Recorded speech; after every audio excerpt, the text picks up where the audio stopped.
Chapter का नाम क्या है? आज हम पढ़ेंगे इस चैप्टर में जो भी बेसिक कंसेप्ट है उसके बारे में, ठीक है। एकदम बेसिक हम लोग पढ़ेंगे, उसके बाद से फिर कंसेप्ट जब कंप्लीट हो जाएगा तो फिर हम लोग एक्सरसाइज करेंगे। देखो इस चैप्टर का वो वेटेज काफी अच्छा है बोर्ड एग्जाम में, ठीक है। इसमें से केस स्टडी क्वेश्चन भी आता है, और नहीं तो इतना समझना कि 2 नंबर 3 नंबर में तो क्वेश्चन आता नहीं है इस चैप्टर से। आएगा तो 5 नंबर में आएगा, ठीक है। मतलब 2-3 मार्क्स में नहीं आता बाबू। तो इसका वेटेज तुम्हारा 5 मार्क्स वाले क्वेश्चन में है या फिर केस स्टडी में है। सबसे पहले इसमें आता है ना कि डायमेंशन क्या होता है, ठीक है। जब तुम डायमेंशन जान जाओगे क्या होता है तो फिर हम लोग इसमें बहुत सारे डिफरेंट शेप्स आएंगे, उसके बारे में हम लोग अच्छे से पढ़ पाएंगे, ठीक है। तो डायमेंशन क्या होता है? What is dimension? हम लोग सुने तो है 1 dimension, 2 dimension, 2D figure, 3D figure, 1D figure भी होता है, 0 डायमेंशन भी होता है। सोचो। और अभी तो साइंस इतना आगे पहुंच चुका है कि 10, 11th डायमेंशन तक चला गया है। सोचो डायमेंशन ना साइज के मेजरमेंट के बारे में होता है। डायमेंशन क्या होता है? साइज के मेजरमेंट के बारे में, है ना। किसी एक स्पेसिफिक डायरेक्शन में, जब हम किसी स्पेसिफिक डायरेक्शन में किसी चीज को मेजर करते हैं, वही क्या होता है? डायमेंशन होता है, ठीक है। जैसे मान लो हम लोग को मेजरमेंट करना है लाइन का, ठीक है। तो लाइन हम ड्रॉ की, तो लाइन जिस डायरेक्शन हम ड्रॉ किए हैं इसको मेजर कर लेंगे। मान लीजिए हो सकता है 5 मीटर। अब इसका बताओ इस डायरेक्शन में कुछ है? कुछ नहीं। ऊपर के डायरेक्शन बाहर की तरफ कुछ है? नहीं। तो इसका मतलब लाइन एक ऐसा फिगर है जिसका सिर्फ एक ही डायमेंशन होता है, और उस डायमेंशन को कहते हैं लेंथ। समझ रहा है? तो a line is a example of 1D figure. हाँ, सिर्फ लाइन का एक ही डायमेंशन होता है, ठीक है। और वो डायमेंशन क्या होता है? लेंथ होता है, ठीक है। कोई भी लाइन का जो होता है डायमेंशन वो एक ही होता है। तो ये जो डायमेंशन है ना बाबू, ये 1D फिगर है, 1 डायमेंशन का एग्जांपल है। तुमसे कोई पूछे कि 1D फिगर का एग्जांपल बताइए तो क्या हो जाएगा? लाइन हो जाएगा। समझ रहा है? और देखो उसके बाद आता है तुम्हारे क्या? 2D figure, 2 dimension. अच्छा, किसी को पता है 0 डायमेंशन क्या हो सकता है? पॉइंट। देखो एक पॉइंट का कोई डायमेंशन नहीं होता है। हम लोग शुरू से ही पढ़ते आ रहे हैं point has no length, no breadth, no height. अब सोचो जिसका सिर्फ लेंथ होता है उसको 1D फिगर कहते हैं। तो जिसका लेंथ भी नहीं होता है तो फिर तो सब कुछ ही खत्म हो गया, कुछ नहीं है। तो कुछ नहीं है तो उसको हम 0 डायमेंशन बोलेंगे, ठीक है। उसमें कुछ भी नहीं है। तो हमारा पहला डायमेंशन क्या आ गया बाबू? लेंथ आ गया, 1D फिगर जो होता है, ठीक है। इसमें बस यही एग्जांपल आता है लेंथ का। यहाँ देखो 2D फिगर में क्या आ जाएगा? हम क्या बताएं कि डायमेंशन का मतलब क्या होता है? जब हम किसी स्पेसिफिक डायरेक्शन में क्या मेजर करते हैं? साइज को मेजर करते हैं, ठीक है। अब मान लो हम इसी लाइन को अब ऐसे कर दें, ठीक है। तो इस फिगर को हम 2 डायरेक्शन में जाके मापेंगे। एक तो इधर वाला डायरेक्शन और एक ये वाला डायरेक्शन। मतलब इस फिगर को हम 2 डायरेक्शन में जाके क्या करेंगे? मेजरमेंट करेंगे।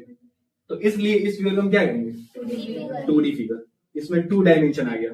तो एक डायमेंशन को हम बोलते हैं लेंथ, ठीक है। एक डायमेंशन क्या बोलते हैं? लेंथ। और दूसरे को ब्रेथ बोलते हैं। समझ रहा है? तो देखो अब किसी प्लेन सरफेस पे जितने फिगर तुम ड्रॉ कर सकते हो सारे फिगर क्या है? 2D फिगर है, ठीक है। हम लोग सर्कल पढ़े हैं, 2D फिगर है। ये तुम्हारा रेक्टेंगल हो जाएगा, स्क्वायर हो जाएगा, जितने में ट्रायंगल हो जाएगा, ठीक है। ये सब क्या है? तुम्हारा 2D फिगर है। समझ रहा है? तुम जितने तरह के दिवाली में रंगोली बनाते हो सब क्या है? 2D फिगर है। किसी प्लेन सरफेस पे जितने तरह के फिगर ड्रॉ करते हैं उसी को क्या कहते हैं? 2D फिगर कहते हैं। अब इसके पास कौन सा फिगर आएगा बाबू? अब यही फिगर हमको इस चैप्टर में पढ़ना है, ठीक है। तो 3D का मतलब क्या होता है? 3D figure. ठीक है, 3D फिगर को एक और नाम से हम जानते हैं, इसको हम बोलते हैं सॉलिड फिगर। ठीक है, सॉलिड फिगर रहा ना, सॉलिड बॉडी नहीं, सॉलिड फिगर। देखो अब यहां से नाम से क्लियर है, 3D फिगर, इसमें क्या हो, 3 डायमेंशन हो। इसका मतलब हम ना उस ऑब्जेक्ट को 3 डायरेक्शन में जा जाके नापेंगे। अब देखो जैसे मान लो एग्जाम्पल यहाँ पे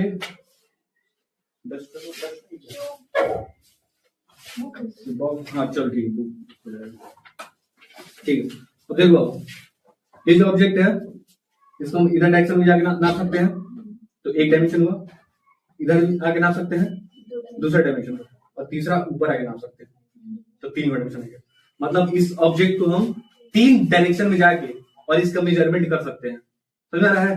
तो इसलिए इस फिगर को हम क्या बोलेंगे, इस ऑब्जेक्ट को 3D। ठीक है, 3D ऑब्जेक्ट या फिर 3D फिगर जो भी। तो 3D फिगर समझ में आ गया? The figure which has 3 dimension, that is length, breadth and height. अब यहाँ पे हाइट आ जाएगा। ठीक है, तो इस चैप्टर में हम लोग वैसे फिगर के बारे में पढ़ना है जिसमें 3 डायमेंशन होता है, लेंथ, ब्रेथ और हाइट। अब इसका एग्जांपल्स देखो अब क्या हो जाएगा। जैसे अभी हम बुक लिए हैं, 3D फिगर हो जाएगा। ये तुम्हारा रूम हो जाएगा, 3D फिगर हो जाएगा। ठीक है, उसके बाद तो हम लोग पहनते हैं बर्थडे कैप। ठीक है, वो भी क्या है, 3D फिगर। ठीक है, सिलेंडर, ये भी हमारा क्या है, 3D फिगर। स्फीयर, ठीक है, जितने भी हम लोग फल वगैरह खाते हैं, हाँ फल वगैरह जो भी हम लोग खाते हैं सब स्फीयर से होता है, गोल होता है, सब 3D फिगर में आएगा। तो ये सब चीज हम लोग को पढ़ना है। अब इसके मेजरमेंट के बारे में पढ़ना है, इसके डायमेंशन के बारे में पढ़ना है। ठीक है, कि इसका सरफेस एरिया क्या हो गया, वॉल्यूम क्या होगा, कभी हम बताएंगे कि सरफेस एरिया क्या होता है, वॉल्यूम क्या होता है, बाद में उसके फॉर्मूला वगैरह। What is area? एरिया क्या होता है? देखो 2D फिगर के द्वारा, ठीक है, 2D फिगर के द्वारा जो स्पेस ऑक्यूपाई होता है उसको क्या कहते हैं, एरिया। जैसे मान लो कोई ट्रायंगल है, एक ट्रायंगल जितना जगह लिया है, जितना स्पेस मतलब जितना जगह इस सरफेस पे लिया है ना, उसको हम क्या कहेंगे, उसका एरिया कहेंगे। ये ट्रायंगल इतना जगह लिया है, अगर हम कोई बड़ा ट्रायंगल बना देंगे इसका एरिया भी क्या हो जाएगा, एरिया बड़ा हो जाएगा, ज्यादा हो जाएगा। ठीक है, ये ज्यादा स्पेस लिया है, ज्यादा जगह लिया है। चलो एरिया का यूनिट क्या होता है बाबू? स्क्वायर यूनिट, या फिर अगर यूनिट अगर मीटर है तो फिर क्या हो जाएगा, मीटर स्क्वायर। सेंटीमीटर है तो किलोमीटर है तो किलोमीटर स्क्वायर। चलो तुम लोगों को एक बहुत इंटरेस्टिंग चीज बताते हैं। कोई बताएगा व्हाट इज मीटर स्क्वायर?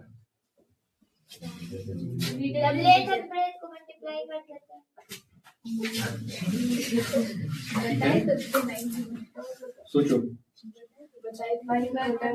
देखो यहाँ पर मीटर स्क्वायर है ना, तो यहाँ पर 1 छिपा हुआ है। ठीक है, अगर मीटर स्क्वायर है तो हमें क्या छिपा है, 1 मीटर स्क्वायर है। तो कोई बताएगा 1 मीटर स्क्वायर क्या होता है?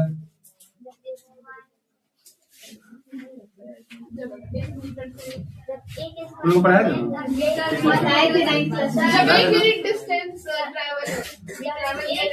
चलो ठीक है, बता दे बाबू। ठीक है, सुनो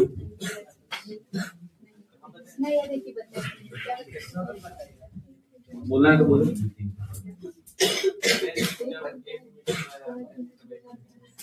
हाँ ठीक है, वही। तो देखो समझो, 1 मीटर स्क्वायर को डिफाइन कर रहे हैं। ठीक है, फिर बोल रहे हैं सब,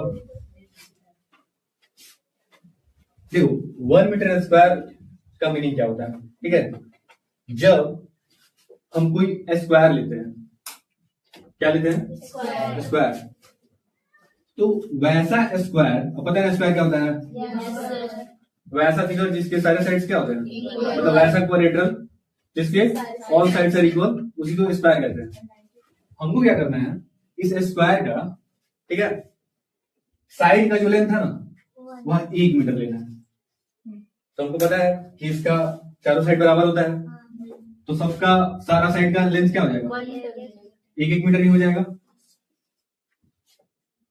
अब देखो एरिया मतलब होता है कि स्पेस ऑक्यूपाई, तो एरिया ऑफ स्क्वायर का फॉर्मूला क्या होता है, साइड इंटू साइड, ठीक है, यानी साइड इंटू साइड, साइड को 2 बार मल्टीप्लाई करना है। तो यहां पर इसके साइड का लेंथ क्या है 1 मीटर और दूसरे साइड का लेंथ क्या है 1 मीटर, तो क्या हो जाएगा 1 इंटू 1 और metre into metre metre square हो जाएगा।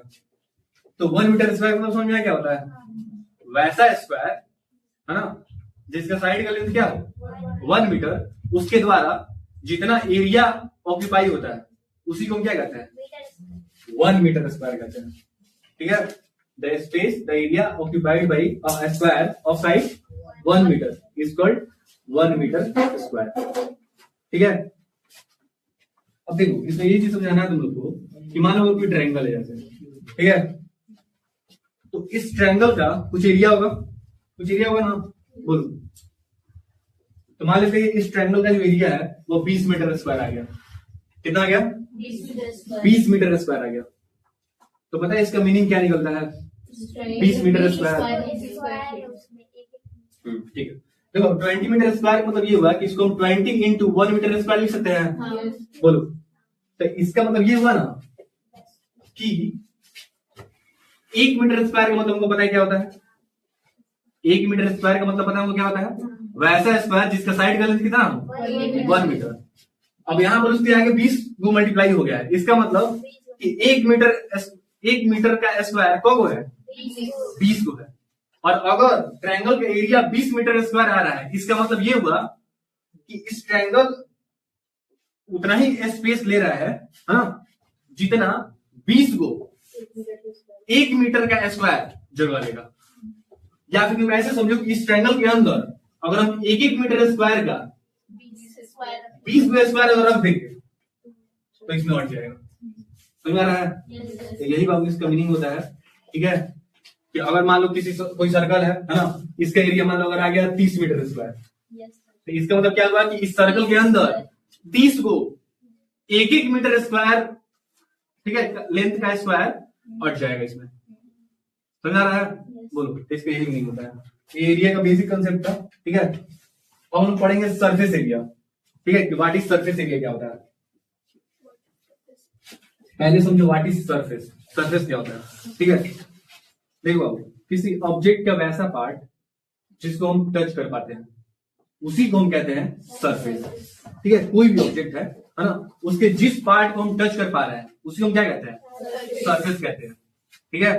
अब यहाँ पर देखो, जैसे मान लो ये बॉटल है, ठीक है, इस बॉटल को हम जिस जिस पार्ट को टच कर पा रहे हैं है ना, ये सारे इसके सारे बाहर वाले सारे पार्ट को हम टच कर पाएंगे, तो ये सारा इसका क्या हो जाएगा सरफेस हो जाएगा। सरफेस एरिया तुम लोग को समझ में आ रहा है। किसी ऑब्जेक्ट के जिस जिस पार्ट को हम टच कर पाते हैं है ना, उसी को हम क्या कहते हैं सरफेस एरिया, ठीक है। अब देखो, अब ये बुक है, तो इसका कौन सा सरफेस है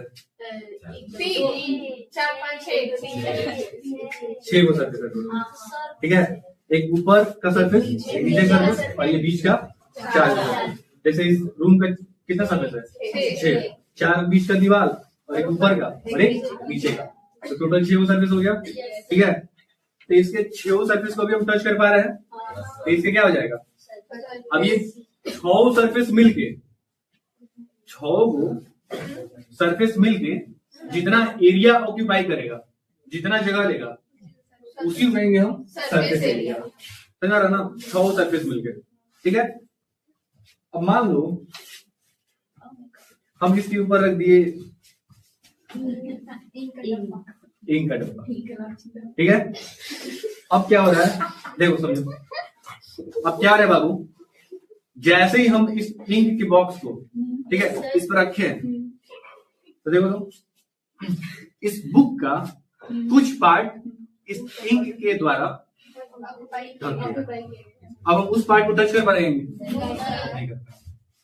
तो अगर अभी हमको बोले ना कि इस शेप का आप क्या निकालिए सरफेस एरिया निकालिए, तो अगर हम तो फिर ये वाले पार्ट को क्या करना पड़ेगा हटाना पड़ेगा, क्योंकि अब उस पार्ट को हम नहीं टच कर पा रहे हैं। लेकिन इसके ऊपर कुछ और एक्स्ट्रा आ गया है, अब उसको हम टच कर पा रहे हैं।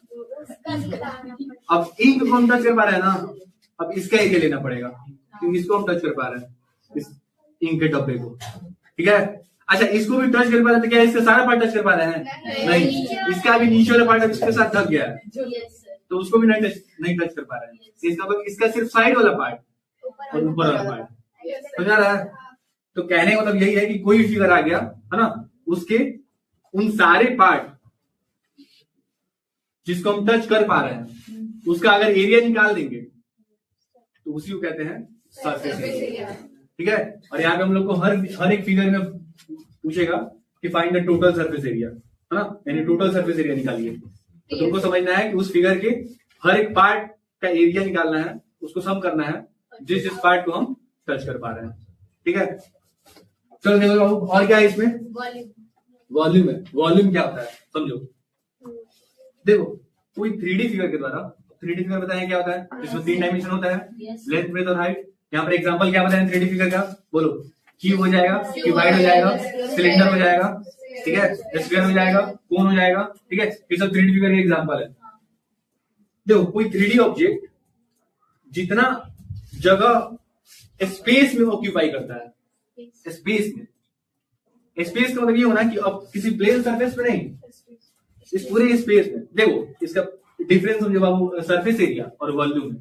ठीक है, देखो सरफेस एरिया का मतलब क्या हुआ, ये इसका बाहरी पार्ट, सिर्फ इसका बाहरी पार्ट, समझ रहा ना, मतलब इसका ये साइड वाला पार्ट हो गया, एक नीचे वाला पार्ट हो गया और एक ऊपर वाला पार्ट हो गया। तो इस सरफेस, यह सरफेस जितना जगह लिया है इसी को हम क्या कहेंगे, सरफेस एरिया। और वॉल्यूम में सब आ जाएगा टोटल, अंदर से बाहर A to Z सब चीज, है ना। अब ये पूरा ऑब्जेक्ट कितना जगह लिया है, उस एरिया को, उस एरिया को कह रहे हैं, उस पूरे पार्ट को, हाँ, वॉल्यूम कहेंगे। समझ रहा ना। अब इसको हमको सिर्फ बाहरी पार्ट से मतलब नहीं है, टोटल पूरा जगह कितना लिया है, पूरा ये स्पेस कितना ऑक्यूपाई कर लिया है, समझ रहा ना। अब यहाँ पर ये है तो इसके अब इतना दूर में कुछ नहीं आएगा, जैसे मान लो यहाँ पर ये, तो इतना दूर में कुछ नहीं आ पाएगा। तो ये इस पूरा स्पेस में अब इतने दूर ये वाला जगह क्या हो गया है, अब ये ऑक्यूपाई कर लिया है। तो अब ये कितना जगह लिया है, कितना, वो जितना जगह लिया है उसी को क्या कहेंगे, वॉल्यूम कहेंगे। समझ रहा है। जैसे मान लो कोई पतला आदमी है, ठीक है, तो उसका वॉल्यूम कम होगा क्योंकि कम जगह लिया है। अब कोई मोटा नहीं बैठ गया, जैसे क्या पढ़ना है ना, मोटी है ना, नहीं है, अच्छा, जैसे मान लो ये आ गई, अच्छा नसीब, तुम दोनों भी आ जाओगे ना, उधर जगह। देखो अब कोई बात, हाँ, जैसे मान लो आदित्य है, ठीक है, तो वो उसका वॉल्यूम क्या हो जाएगा, ज्यादा हो जाएगा, ज्यादा जगह लेगा, कहीं हो जाएगा, ऑटो रिक्शा में बैठेगा तो पूरा फैल के बैठेगा, एकदम ज्यादा चलेगा। ठीक है, पतला आदमी कहीं और एडजस्ट हो जाता है, क्यों, क्योंकि उसका क्या है, वॉल्यूम कम है। तो वॉल्यूम का मतलब क्या होता है, पूरे स्पेस में जितना जगह हम ले रहे हैं वही क्या हो जाता है, वॉल्यूम होता है। समझ रहा ना। अब उसके हमको सरफेस से कोई मतलब नहीं है, वो पूरा जगह कितना ऑक्यूपाई कर रहा है। तो दोनों मेरे पास समझ में आ गया। अब देखो बाबू, हमको क्या, जब टॉपिक समझ में आ गया तब हमको ये पढ़ना है कि जितने भी ऑब्जेक्ट है, 3D ऑब्जेक्ट, 3D फिगर, ठीक है, उसका सरफेस एरिया और वॉल्यूम का क्या फॉर्मूला होता है। ठीक है, और फॉर्मूला जब हम जान जाएंगे तो बस इसमें क्वेश्चन करना है। सरफेस एरिया का मतलब क्या होता है, ऑब्जेक्ट के उसी पार्ट के बारे में बात हो रहा है जिस पार्ट को हम टच कर पा रहे हैं, वही चीज।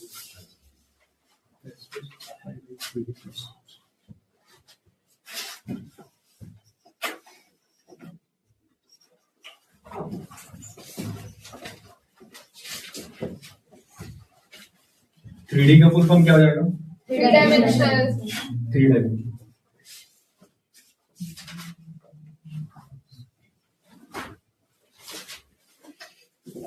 थ्री डायमेंशन में क्या क्या आ जाएगा, लेंथ ब्रेथ और हाइट।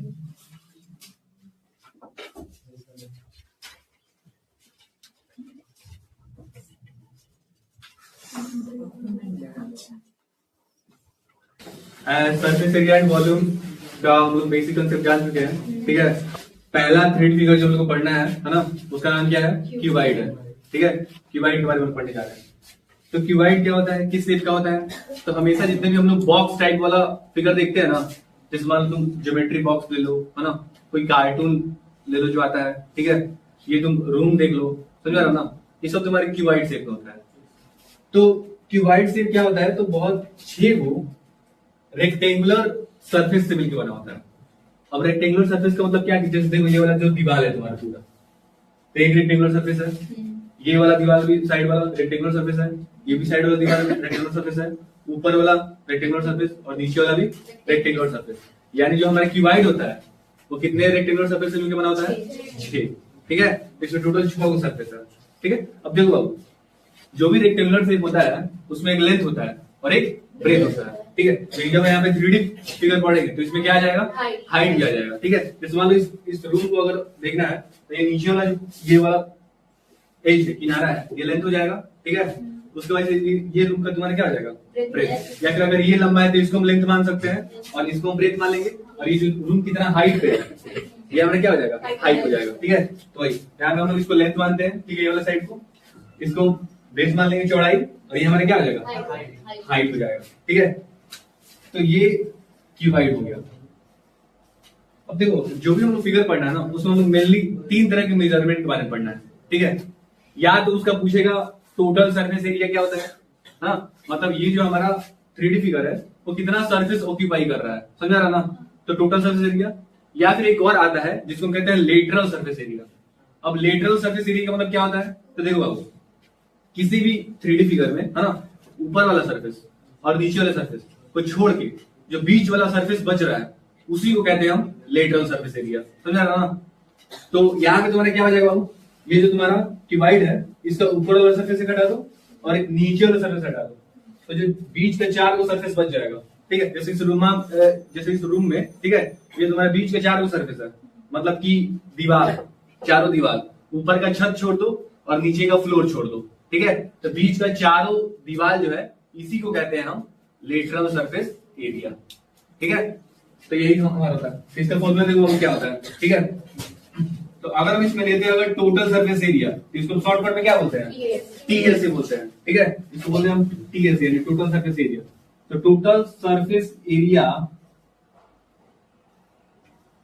ऑफ क्यूबाइड जो होता है वो होता है, ठीक है, 2 into LB plus BH plus LH। ठीक है, ये होता है। उसके बाद हम लोग आते हैं लेटरल सरफेस एरिया। ठीक है, लेटरल सरफेस एरिया, तो लेटरल सरफेस एरिया तो इसका फॉर्मूला होता है बाबू 2 into L plus B into H। ये फॉर्मूला होता है 2 into L plus B into H। ठीक है, और देखो ये टोटल सरफेस एरिया आया कहां से? तो देखो बाबू, एक सरफेस का एरिया निकाल के, टोटल 6 को सरफेस है तो 6 को ऐड कर देंगे तो मिल जाएगा टोटल सरफेस एरिया। ठीक है, अब यहाँ पे उतना पूरा ड्राइव नहीं कर रहे हैं। ठीक है, तुम लोग बस फॉर्मूला को याद कर लेना है। ठीक है, उसका देखो वॉल्यूम क्या होता है, वॉल्यूम ऑफ क्यूबाइड क्या होता है। ठीक है, तो देखो वॉल्यूम निकालना है तो वॉल्यूम को मतलब क्या बताए थे कि कोई 3D फिगर कितना स्पेस ऑक्यूपाई कर रहा है, समझा रहा ना? मतलब ये पूरा जगह टोटल। अब मान लो ये रूम है तो रूम खाली है, तो इसका मतलब कि इसके अंदर भी हम देखेंगे कि कितना स्पेस हम लोग इसमें भर सकते हैं कोई चीज, समझा रहा ना? इसमें कोई चीज कितना अट सकता है ना? तो कोई चीज अगर अंदर से खाली है तो उसका वॉल्यूम और कैपेसिटी दोनों आ जाता है उसके अंदर। नहीं कोई चीज अब अंदर से भी भरा हुआ है तो उसका सिर्फ क्या आएगा? सिर्फ वॉल्यूम आएगा, उसका कैपेसिटी नहीं रहेगा, समझा रहा ना? जैसे मान लो कि जैसे वाटर बॉटल है पूरा भरा हुआ है तब उसका पूरा वॉल्यूम है ना? अब उसके अंदर हम लोग एक्स्ट्रा कुछ नहीं भर सकते हैं, है ना? लेकिन मान लो कोई वाटर बॉटल है जो क्या है तुम्हारा खाली है, तो अब देखो वाटर बॉटल खाली हो चाहे भरा हुआ हो स्पेस तो उतना ही लेगा जितना लेना है, लेकिन खाली है तो अब हमारे पास एक एक्स्ट्रा क्या आ गया कि उसके अंदर अब हम कुछ फिल भी कर सकते हैं, मतलब उसके अंदर कैपेसिटी भी आ गया, समझा रहा ना? वही चीज है। तो अगर कोई चीज हॉलो है यानी अंदर से खोखला है या फिर खाली है तो उसके अंदर कैपेसिटी भी आ जाता है ना? लेकिन मान लो अंदर से कोई भरा नहीं है वो चीज, तो फिर उसका क्या आएगा? वॉल्यूम, क्योंकि वो उतना जगह स्पेस ऑक्यूपाई कर रहा है ना? तो यहाँ पर वॉल्यूम ऑफ क्यूबाइड जो होता है वो होता है बाबू length into breadth into height. ठीक है, तो ये फॉर्मूला हमारा होता है वॉल्यूम ऑफ क्यूबाइड का यानी LBH। जल्दी से इसको नोट कर लो।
सर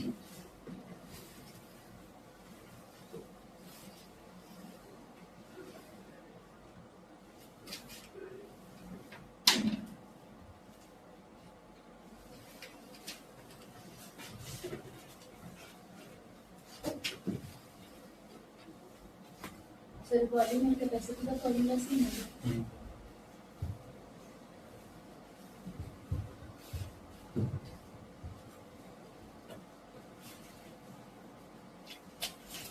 पता है वॉल्यूम को ना हम एक और तरीके से समझते हैं, ठीक है, कि अगर हमारे पास कोई किसी सरफेस का बेस है, ठीक है, किसी भी सरफेस का क्या है, बेस है, अगर उस बेस के एरिया में अगर हम हाइट से मल्टीप्लाई कर दें तो वही क्या होता है, वॉल्यूम। जैसे देखो ये तुम्हारा रूम है, ठीक है, इस रूम का ये वाला जो ग्राउंड फ्लोर है ये बेस हो जाएगा। तो अगर इसके बेस एरिया में, तो बेस एरिया तुम्हारा रेक्टेंगुलर है, बेस सरफेस क्या है, रेक्टेंगुलर है, यानी नीचे सरफेस के बारे में बात कर रहे हैं यहाँ पे, ठीक है। तो इसका अगर हमको एरिया निकालना है तो लेंथ इंटू क्या आ जाएगा, ब्रेथ। एरिया ऑफ बेस निकल गया। तो जब एरिया ऑफ बेस हम किससे मल्टीप्लाई करते हैं, हाइट से, यानी जब एल इंटू बी में मल्टीप्लाई कर देंगे हाइट से तो भी क्या निकल जाता है, वॉल्यूम निकल जाता है। तो बहुत बार अगर हम फॉर्मूला भूल जाते हैं तो हमको इस कंसेप्ट पे ध्यान देना है कि वॉल्यूम जो होता है वो कैसे निकलता है। तो बेस एरिया में जब हम मल्टीप्लाई कर देते हैं किससे, हाइट से, तो क्या निकल जाता है, वॉल्यूम निकल जाता है, ठीक है। तो इस कंसेप्ट पे तुम बहुत सारे ऐसे फॉर्मूला बता सकते हो जो फॉर्मूला तुम भूल गए हो, समझा रहा ना, तो आप बता सकते हैं, ठीक है, तुम लिख सकते हो।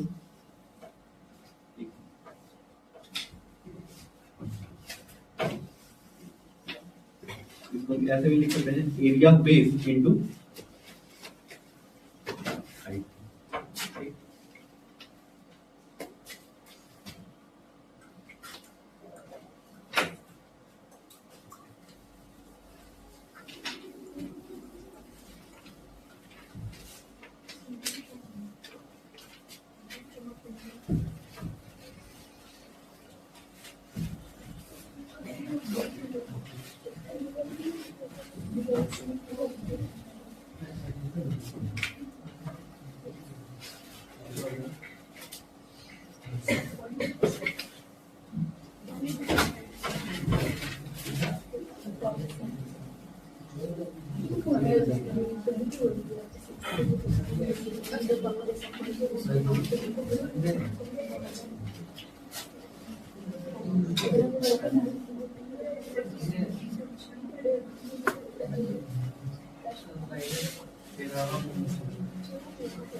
चलो देखो दूसरा 3D फिगर पढ़ना है, उसका नाम क्या है, क्यूब है, ठीक है। देखो क्यूब होता है ना, वह स्क्वायर सरफेस से मिलकर बना होता है, समझ रहा ना। जैसे हम लोग क्यूब बॉक्स देखे हैं, आइस क्यूब हम लोग सुने हैं, ठीक है। इस तरह से बहुत सारा ऐसा, तो क्यूब क्या होता है, उसमें ऑल साइड्स इक्वल होते हैं, क्योंकि क्यूब का सरफेस किससे बना होता है, स्क्वायर, और स्क्वायर के ऑल साइड्स क्या होते हैं, इक्वल होते हैं। इसका मतलब क्यूब का भी सारा सरफेस, सारा साइड आपस में क्या होगा, इक्वल होगा, ठीक है। तो देखो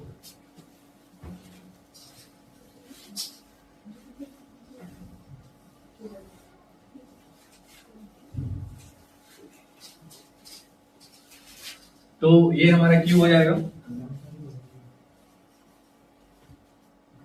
क्यूब का सारा साइड का लेंथ आपस में क्या होता है, इक्वल होता है। अगर हम इसके साइड का लेंथ को एल मानते हैं, ठीक है, तो इसका लेंथ तो एल है ही, ब्रेथ भी एल के ही बराबर होगा, लेंथ के बराबर होगा, और हाइट भी इसका एल के ही बराबर होगा। इसका सारा डायमेंशन का लेंथ क्या होगा, सेम होगा, इक्वल होगा, ठीक है। तो देखो अगर हमको इसका क्यूब का टोटल सरफेस एरिया निकालना है, तो देखो एक सरफेस का एरिया अगर हम निकाल देंगे तो टोटल को सरफेस है इसमें 6 को सरफेस है, तो एक का निकाल देंगे 6 से क्या कर देंगे, मल्टीप्लाई, तो टोटल सरफेस एरिया निकल जाएगा। अच्छा एक सरफेस, हर एक सरफेस किस शेप का है, मतलब स्क्वायर सरफेस का है, तो स्क्वायर का एरिया क्या होता है, साइड इंटू साइड। यहाँ पर हम साइड माने हैं एल, तो एल इंटू एल यानी एल स्क्वायर हो जाएगा। तो ए को सरफेस का एरिया एल स्क्वायर, तो 6 को सरफेस का एरिया 6 एल स्क्वायर। यहाँ से हमारा निकल जाएगा total surface area 6 into L square. अब देखो लेटरल सरफेस एरिया में क्या होता है, सिर्फ बीच का 4 को जो सरफेस बचता है सिर्फ उसी का एरिया निकालना होता है। तो ए को सरफेस का एरिया एल स्क्वायर, तो 4 को सरफेस का एरिया 4L²। 4L स्क्वायर, तो यहाँ पे लेटरल सरफेस एरिया हो जाएगा 4L स्क्वायर। अब देखो इसका वॉल्यूम, तो वॉल्यूम क्या बताया तुमको, एरिया बेस इनटू हाइट। अब यहाँ पर क्या हो रहा है बाबू, एरिया बेस, तो बेस भी क्या है तुम्हारा, स्क्वायर सरफेस है, स्क्वायर के एरिया क्या होता है L square side square. L square में जब हम हाइट से मल्टीप्लाई कर देंगे तो यहाँ पे हाइट भी किसके बराबर है, L के ही बराबर है, यानी एरिया बेस तो L स्क्वायर है, उसमें हाइट से मल्टीप्लाई कर देंगे यानी हाइट भी किसके बराबर है, L के ही बराबर है, तो क्या आ जाएगा L क्यूब, यानी साइड का क्यूब आ जाएगा। तो यही हमारा वॉल्यूम होता है। तीसरा जो हमारा 3D फिगर है जिसका नाम है राइट सर्कुलर सिलेंडर, जिसको हम लोग सिंपल भाषा में सिर्फ सिलेंडर बोलते हैं, ठीक है, लेकिन अगर पूरा नाम अगर लिया जाए तो इसको बोलते हैं राइट सर्कुलर सिलेंडर, लेकिन हम लोग सिर्फ सिलेंडर बोलेंगे, ठीक है। देखो ये होता क्या है, देखो जैसे होता क्या है ना कि ये एकदम हमको जो फिगर पढ़ना है वो एकदम सीधा स्ट्रेट पढ़ना है, ठीक है। यहाँ पर राइट का मतलब सीधा हुआ है, ठीक है। बहुत बार क्या होता है, बहुत सारा ऐसे स्लिप आता है, मतलब जैसे हल्का सा मेरी बेंड कर सकता है तुम्हारा, समझा रहा ना, ठीक है, ऐसे हल्का कहीं कहीं बेंड कर सकता है, तो इसलिए हम लोग उस तरह के शेप के बारे में नहीं पढ़ना है, हम लोग को वही सिलेंडर के बारे में पढ़ना है जो एकदम स्ट्रेट है। देखो हम लोग डेली हमेशा सिलेंडर शेप में बहुत सारी चीज देखते रहते हैं, तो बॉटल हो गया, ठीक है, तुम्हारा मार्कर हो गया, ठीक है, उसके बाद से पेंसिल हो गया, पेन हो गया, ठीक है, और हाँ जो सिलेंडर यूज करते हैं वो भी तुम्हारा सिलेंडर ही है, ठीक है। तो अब देखो बाबू इसमें होता क्या है, देखो कोई भी चीज अगर सिलेंडर शेप में है उसका 3 गो सरफेस होता है, उसका 3 गो सरफेस होता है, एक सरफेस ऊपर वाला, एक सरफेस नीचे वाला और एक सरफेस बीच वाला, समझा रहा है। अब देखो ऊपर वाला सरफेस सर्कुलर है, नीचे वाला सरफेस सर्कुलर है और बीच वाला सरफेस भी क्या है, गोली है, ठीक है। हाँ देखो अगर हम बीच वाले सरफेस जो सर्कुलर है उसके रेडियस को अगर हम r मानते हैं तो ऊपर वाले का भी रेडियस क्या आ जाएगा, r हो जाएगा, और इसकी हाइट को क्या मानते हैं, h मानते हैं, h अगर इसका हाइट है तो इसका अगर निकाले हम टोटल सरफेस एरिया, ठीक है। एक काम करते पहले ना इसमें हम ये बता दे बाबू, देखो जिस तरह से लेटरल सरफेस एरिया का मतलब क्या होता था, बीच वाले सरफेस का एरिया, तो उसी तरह से जब कोई फिगर कर्व रहेगा तो वहां पे हम उसको बोलेंगे कर्व सरफेस एरिया। तो कर्व सरफेस एरिया का मतलब क्या होता है कि उस फिगर का, है ना, उस 3D फिगर का ऊपर का सरफेस और नीचे का सरफेस को छोड़ के बीच वाला जो पार्ट बच रहा है उसी के एरिया को हम क्या कहेंगे, कर्व सरफेस एरिया कहेंगे, ठीक है। और यहाँ पे शॉर्टकट में उसको CS से हम डिनोट करेंगे, CS से, यानी कर्व सरफेस एरिया। तो लेटरल सरफेस एरिया और कर्व सरफेस एरिया में कोई अंतर नहीं है, समझा रहा ना। बस लेटरल हम इसलिए यूज करते थे क्योंकि वहां पे क्या होता था, फिगर तुम्हारा स्ट्रेट रहता था, समझा रहा ना। यहाँ पर क्या हो रहा है, बीच वाला सरफेस कर्व हो जा रहा है, बेंड हो जा रहा है, तो इसलिए यहाँ पे नाम चेंज हो गया है ना, मीनिंग सेम आ रहा है ना। इसमें हमेशा क्या करते हैं हम लोग, बीच वाले सरफेस का एरिया लेते हैं, ऊपर वाला सरफेस और नीचे वाले सरफेस को छोड़ देंगे। अगर मान लो हमको इस मार्कर का कर्व सरफेस एरिया निकालना है तो इसका ऊपर वाला सरफेस छोड़ देंगे, नीचे वाला सरफेस छोड़ देंगे, बीच वाला जो सरफेस बच रहा है इसी एरिया को हम क्या बोलेंगे, कर्व सरफेस एरिया बोलेंगे।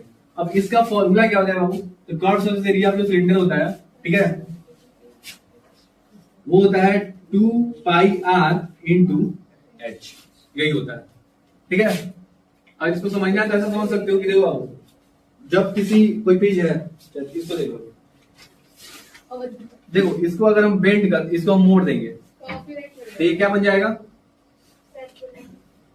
सर्कल बन जाएगा ना, सिलेंडर बन जा रहा है ना। बोलो इसको फिर से हम तोड़ दे रहा है, फ्लैट कर दे रहा है, तो क्या बन जा रहा है, पेपर, यानी फ्लैट सरफेस बन जा रहा है। किस तरह का सरफेस है ये, फ्लैट सरफेस, किस शेप का है, रेक्टेंगुलर है, रेक्टेंगुलर है, ठीक है, रेक्टेंगुलर शेप का है। कहने मतलब ये है कि जो हमारा बीच वाला सरफेस किसी भी चीज का कोई भी सिलेंड्रिकल शेप का अगर बीच वाला सरफेस है ना, उसको अगर हम तोड़ के उसको ब्रेक करके एकदम फ्लैट कर देते हैं तो किस शेप में आ जाता है, रेक्टेंगुलर। इसी को जब हम बेंड कर देंगे तो किस शेप में आ जाता है, सिलेंड्रिकल शेप में आ जाएगा। तो हमको अगर हमको कर्व सरफेस एरिया निकालना है तो हमको उसे इसी का एरिया निकाल देंगे तो यही ना इसका कर्व सरफेस एरिया होगा, क्योंकि इसमें भी क्या है तुम्हारे, इसमें भी तो ऊपर वाला सरफेस नहीं है और नीचे वाला सरफेस नहीं है। तो अगर हमको निकालना है सिलेंडर का कर्व सरफेस एरिया, है ना, तो अगर हम जो हमारा सिलेंडर शेप है उसको फ्लैट कर देंगे तो क्या बन जाएगा, रेक्टेंगल बन जाएगा। इसका मतलब कि सिलेंडर का जो कर्व सरफेस एरिया होता है वो किसके बराबर होता है, उसी फिगर को जब हम फ्लैट करके रेक्टेंगल बना देंगे उसके सरफेस पे। अब देखो बाबू, जब इसको हम ऐसे कर दे रहे हैं तो ये वाला क्या है तुम्हारा सर्कल का, सर्कल का सरकमफ्रेंस है, समझा रहा ना, ये वाला पार्ट, ये वाला। इसमें जब हम तोड़ दिए तो ये क्या बन गया, रेक्टेंगल का, रेक्टेंगल का एक साइड हो गया, यानी इसको लेंथ कह सकते हैं। अच्छा, ये तुम्हारा सिलेंडर का क्या है, ये हाइट है, और ये रेक्टेंगल का क्या है, ब्रेथ है, समझा रहा ना।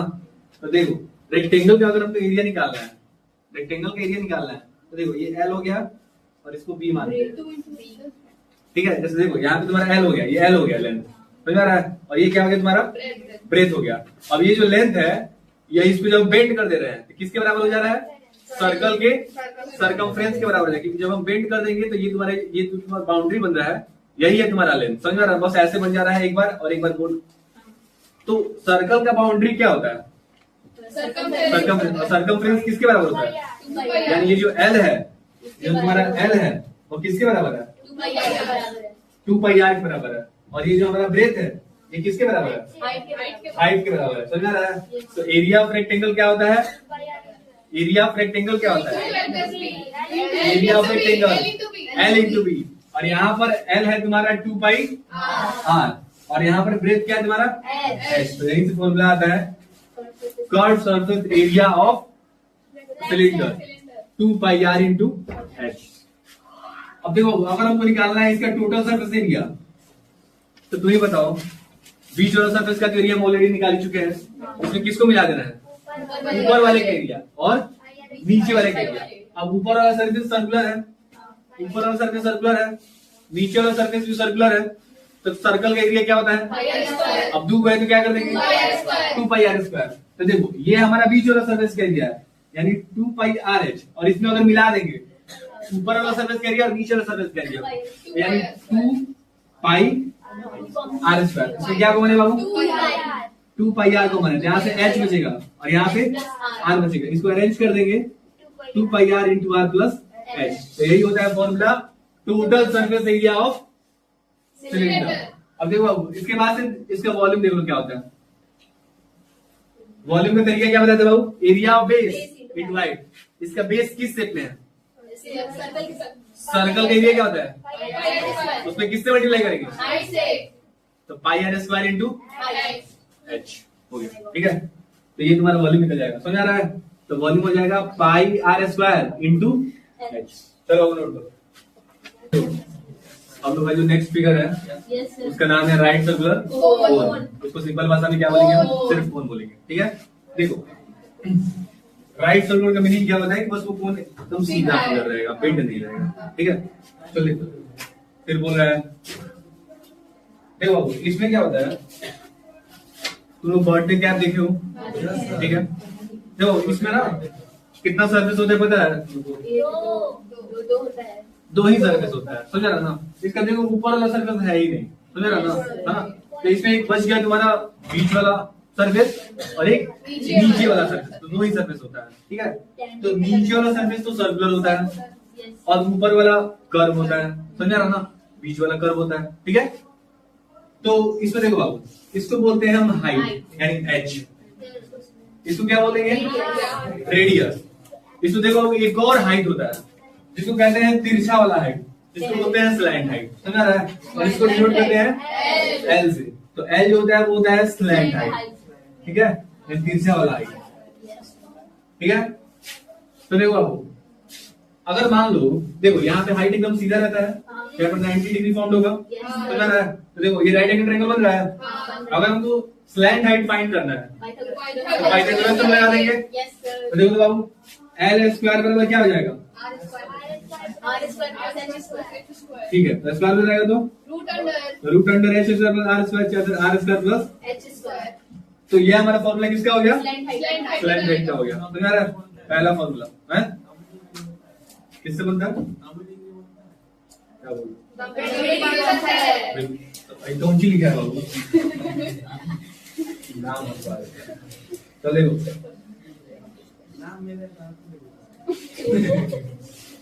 दूसरा फॉर्मूला कर्व सरफेस एरिया बीच वाला, ठीक है। तो देखो इसका जो फॉर्मूला होता है, ठीक है, ये होता है pi into r into L, pi R L, ठीक है। तो हमको अगर रेडियस पता है और फ्लैंज हाइट पता है, यानी वो कितना तिरछा है ना, ये हाइट पता है, तो हम क्या फाइंड कर लेंगे, कर्व सरफेस एरिया ऑफ कोन पता है। ठीक, चलो अब देखो आगे, total surface area. Surface area का फार्मूला समझ में नहीं क्या आया, इसका फार्मूला समझ नहीं आया, कैसे निकालें? इसका डेरिवेशन अलग तरीके से हम नहीं बता रहे हैं, ठीक है। तो डेरिवेशन पढ़ना है? नहीं नहीं पढ़ना नहीं है, लेकिन अगर उसका इजी में रहता है ना तो समझा देते हो, उसको बहुत लेंदी मेथड हो जाता है, ठीक है। Yes, sir. देखो टोटल सर्फेस एरिया ऑफ कोन बताया है, कभी भी टोटल सर्फेस एरिया निकालना है, अगर हमको बीच वाले सर्फेस का एरिया पता है तो उसमें ऊपर और नीचे को ऐड कर देंगे, लेकिन यहाँ पर तो ऊपर वाला सर्फेस है ही नहीं, तो बीच वाले में किसको ऐड कर देंगे, नीचे वाला सर्फेस को ऐड कर देंगे। तो बीच वाला सर्फेस यानी कर्व सर्फेस एरिया हमारा ऑलरेडी निकल चुका है, पाई आर एल, इसमें ऐड कर देंगे सर्कल के एरिया को, यानी नीचे वाला सर्फेस के एरिया को, यानी पाई आर स्क्वायर। देखो इसमें कुछ कॉमन है, यहाँ से क्या बचेगा, यहाँ से इसको अरेंज कर देंगे तो यही होता है हमारा total surface area of cone, ठीक है, pi R into R plus L. अब देखो इसमें लास्ट फॉर्मूला देख लो इसका, वॉल्यूम का, ठीक है। देखो वॉल्यूम का जो फॉर्मूला होता है बताया था तुम लोग को कि area of base into height.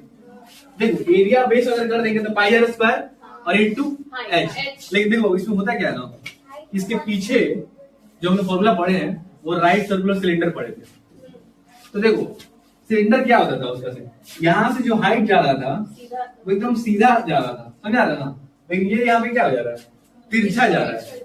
तो अगर सीधा जाता तो फिर हम वो वाला हाइट का फॉर्मूला लगा लिए होते, लेकिन यहाँ पर क्या हो रहा है ना कि तिरछा जा रहा है ये वाला, ठीक है। अगर ऐसा सीधा जाता तो फिर ये क्या बन जाता, सिलेंडर ही बन जाता, लेकिन वो तिरछा जा रहा है तो क्या बन गया है, कोन बन गया है।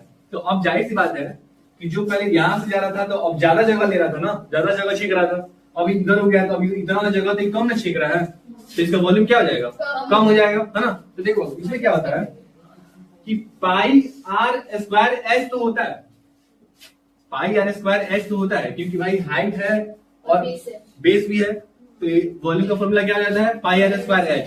लेकिन वो क्या रहा है कि तिरछा जा रहा है तो थोड़ा कम जगह, कम स्पेस ऑक्यूपाई करेगा, तो ये हो जाता है 1/3, यानी 1/3 ही ऑक्यूपाई करता है, सारा नहीं ऑक्यूपाई करता है। क्योंकि तिरछा जा रहा अब है। डिराइव हम तुमको कैसे बताया बाबू, बस इतना जान लो कि तुमको बताया ना कि इधर से एक पार्ट और इधर से एक पार्ट हटा दो, बात खत्म।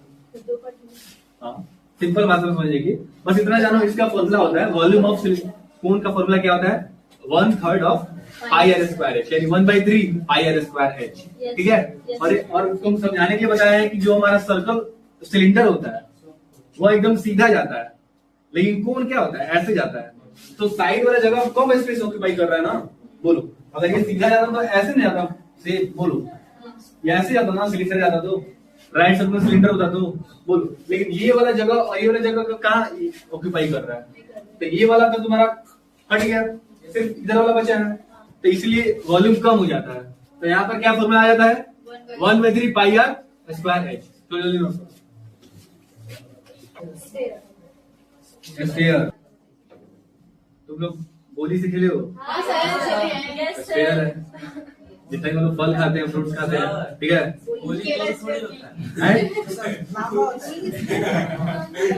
अच्छा वो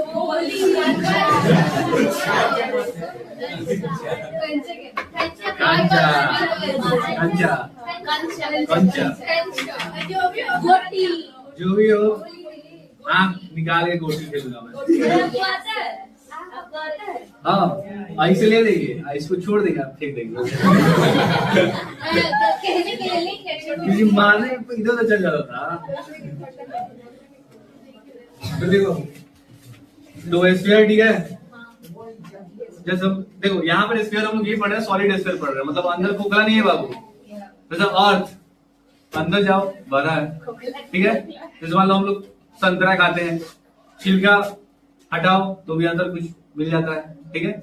सेव है, तो जो भी चीजें सब फल वगैरह क्या है, सब क्या है, एकदम सॉलिड फिगर, अंदर अंदर से भरा हुआ है, वो हॉलो स्फीयर हो जाएगा, समझ रहा है। यहाँ पर अगर स्फीयर बोला जा रहा है मतलब किसके बारे में बात हो रहा है, सॉलिड स्फीयर के बारे में, जो अंदर से भरा हुआ है, अंदर से खोखला नहीं है। अब अंदर निकालेगा तो अंदर रहेगा ना कुछ, ऐसे नहीं खाली छिलका है ऊपर, ठीक है। देखो ए, कोई बताएगा बताइए पूछिए। इसमें कौन सा सरफेस है? सरफेस तब चेंज हो जाता है जब वो एंड हो जाता है। अब यहाँ पे बता दो इसमें कहाँ एंड है? जो पूरा गोल है तो एंड है ही नहीं इसका। इसका मतलब इसका सिर्फ एक ही सरफेस होता है, समझा रहे ना? देखो इसका जो टोटल सरफेस एरिया होता है, स्फीयर का जो सरफेस एरिया होता है वो 4 पाई आर स्क्वायर होता है। ठीक है, मतलब याद करने का तरीका क्या बताया है? एक सर्कल के एरिया का 4 टाइम्स कर देना है तो क्या आ जाएगा? सरफेस एरिया ऑफ स्फीयर आ जाएगा। और सरफेस एरिया ऑफ स्फीयर का मतलब हो रहा है टोटल सरफेस एरिया। अब देखो बाबू, कर्व सरफेस एरिया का मतलब क्या होता है? कौन सा एरिया? बाहर का, बीच वाला, ना ही ऊपर वाला ना ही नीचे वाला, सिर्फ बीच का। देखो स्फीयर का, ठीक है, हम तुमको बताया था कि कर्व सरफेस एरिया का मतलब क्या होता है। ठीक है, तो कर्व का मतलब क्या होता है? सिर्फ बीच वाले पार्ट का एरिया, समझा रहा ना? अब देखो यहाँ पे क्या है ना कि अगर मान लो हम बोले कि बीच वाला पार्ट चलो लेते हैं, ठीक है, तो बीच वाला पार्ट हम ले लिए वाला। अब पता चला कि देखते हैं कि बीच वाला पार्ट कहां पर जाके खत्म होता है कि नहीं? तो देखिए कि यहाँ पर क्या है ना कि एक ही सरफेस है, और जब कोई चीज एक ही सरफेस है तो फिर हम उसका एंड कैसे फाइंड कर पाएंगे? नहीं कर पाएंगे। जब इसका एंड नहीं होगा तो फिर हम जाते जाएंगे पता चलेगा कि कर्व के चक्कर में हम पूरा सरफेस ले लेंगे, समझ रहा था? तो इसका मतलब हम कह सकते हैं कि स्फीयर का जो कर्व सरफेस एरिया होता है वह एक्चुअल में टोटल सरफेस एरिया ही हो जाता है। ठीक है, चाहे ऐसे तुम नाम से भी देख लो बाबू, ठीक है, कि कर्व का मतलब क्या होता है? जो मुड़ा हुआ पार्ट है उसका एरिया लेना है, समझ रहा है? तो यहाँ पर पूरा पार्ट ही क्या है? कर्व है। तो इसका मतलब कि यहाँ पर जो curve surface area of sphere होता है वह टोटल सरफेस एरिया के ही बराबर हो जाता है। ठीक है, बहुत बार क्वेश्चन आता है ये, ठीक है, कि विच 3D figure has the same surface area and curve surface area, समझा रहा ना? तो स्फीयर हो जाएगा। ठीक है, तो देखो total surface area of sphere कितना होता है? 4 पाई आर स्क्वायर। तो curve surface area of sphere भी कितना हो जाएगा? 4 पाई आर स्क्वायर। अब आते हैं वॉल्यूम पे, ठीक है?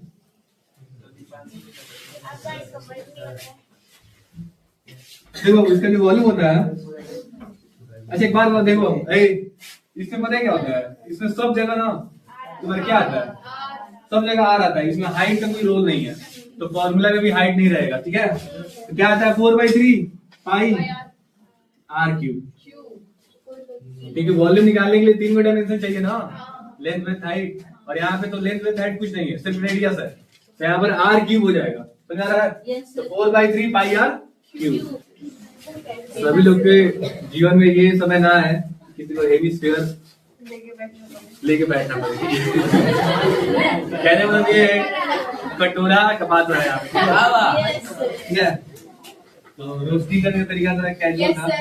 ये जो हेमिस्फीयर है तो जनरली कटोरा का जो ऊपर सरफेस होता है वो तो फुला रहता है, उसमें डाल देते हैं जो भी डालना है। यहाँ पे जो हेमिस्फीयर है ये ऊपर से क्या है? बंद है। बंद है, कटोरा लेके मान उसको ढक दे तू, कटोरा लेके ढक दो, ठीक है? तो देखो इसमें कौन सा सरफेस है? एक तो ये वाला सरफेस, ठीक है, और एक ऊपर वाला ढक्कन जिसको हम बंद कर दिया, 2 सरफेस है। ठीक है, फिर बोल रहे हैं सब इसमें टोटल कितने सरफेस है? 2 सरफेस है बाबू। ठीक है, तो देखो बाबू, अगर इसका छठा नंबर है ना हेमिस्फीयर,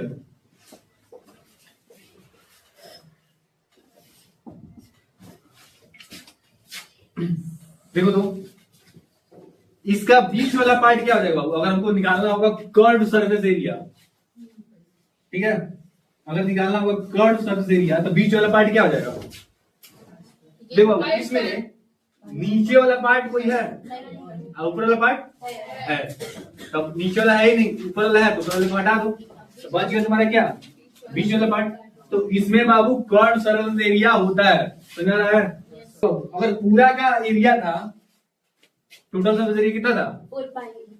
4 पाई आर स्क्वायर, 4 सर्कल के एरिया के बराबर था। ठीक है, तो पूरा स्फीयर का एरिया था 4 पाई आर स्क्वायर, तो आधा सरफेस का कितना होगा? तो इसका यही फॉर्मूला होता है। ठीक है, curve surface area of hemisphere 2 pi R square. ठीक है, अब देखो इसमें जब कर्व सरफेस एरिया आएगा तो फिर टोटल सरफेस एरिया तो होगा ही। ठीक है, तो देखो अब तुम ही बताओ, इसमें बीच वाला सरफेस का एरिया निकाल लिया 2 पाई आर स्क्वायर। अब क्या बच गया? ऊपर वाला सरफेस एरिया। तो ऊपर वाला सरफेस कैसा है? सर्कल का एरिया कितना होता है? Pi R square. इसका मतलब कि अगर कर्व सरफेस एरिया में ऊपर वाला सरफेस एरिया को ऐड ऑन कर देंगे, यानी पाई आर स्क्वायर, तो क्या हो जाएगा? 3 पाई आर स्क्वायर होता है। ठीक है, यानी इसका total surface area of hemisphere क्या होता है? 3 पाई आर स्क्वायर। इसके बाद से देखो इसका लास्ट फॉर्मूला वॉल्यूम। ठीक है, वॉल्यूम ऑफ हेमिस्फीयर। अब कोई पूरा गोल चीज है, ठीक है, वह जितना भी स्पेस ऑक्यूपाई कर रहा है तो उसका आधा क्या करेगा? हेमिस्फीयर जो स्फीयर का आधा है उतना ही जगह ऑक्यूपाई करेगा। बोलो, तो पूरा स्फीयर का जो वॉल्यूम था वो 4/3 पाई आर क्यूब था, तो उसका आधा कर दो। ठीक है, तो 4/3 का जब हम आधा करेंगे तो आ जाएगा 2/3 पाई आर क्यूब। तो ये फॉर्मूला तुम्हारा होता है वॉल्यूम ऑफ